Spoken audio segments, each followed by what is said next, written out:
ideally. Spencer, it looks like Ryan Leonard was doing some extra work. Is he coming out tonight? We'll find out at warm-up. Won't talk lineup, but yeah, we'll see what the lineup looks like tonight. Tom Wilson a minute ago was saying, I mean, the obvious, game one wasn't catch hockey. It feels like the players are more dialed today. Did you sense that in the last 48 hours? Yeah, you could feel a seriousness to the group over the last day and a half,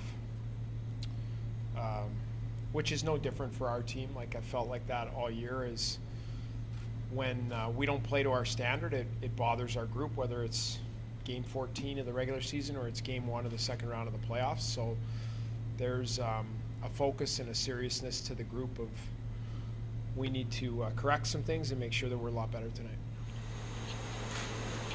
How tough has it been for Ryan Leonard, obviously coming from school, just a whirlwind couple of months, and you kind of expect him to produce, and able to sort of want to goal. Like, how tough has it been to sort of watch that? And do you almost expect it out of a young player in a situation like this? Yeah, I would correct you right away and say, who expects him to score a goal? Because that wasn't my expectations at all.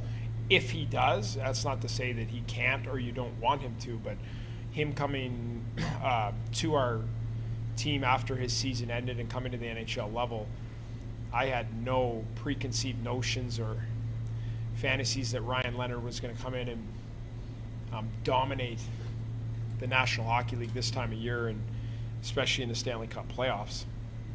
So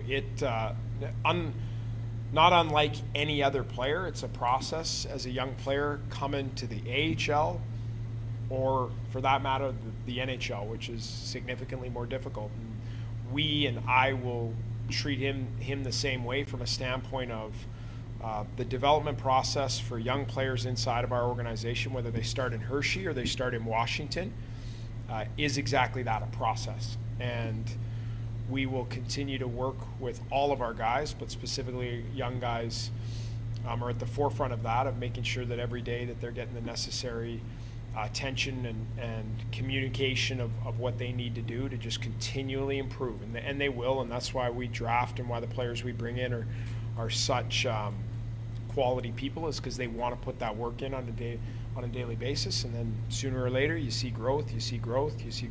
Sometimes for players it's like this. Sometimes for players it's like this, but eventually you'll see those rewards as they get continue to develop and improve. You look at Dubois and the line numbers were good, were they deceiving in ones that had a lot of his own starts, who had a lot of his own starts in the team? What do you think of that matchup?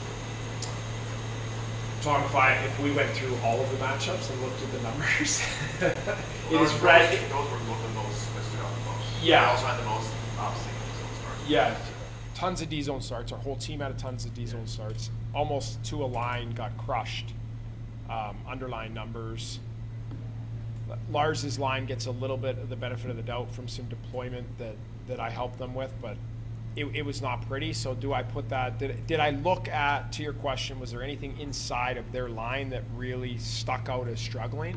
And the answer to that would be nothing outside of what happened to our entire group. Spending way too much time in the defensive zone, starting there obviously a lot, not being able to get out and get on Carolina's half or sustain any significant amount. They had a couple good looks. Like they had the 2-on-1. He gets passed across to Willie, doesn't connect, and then I want to say Willie.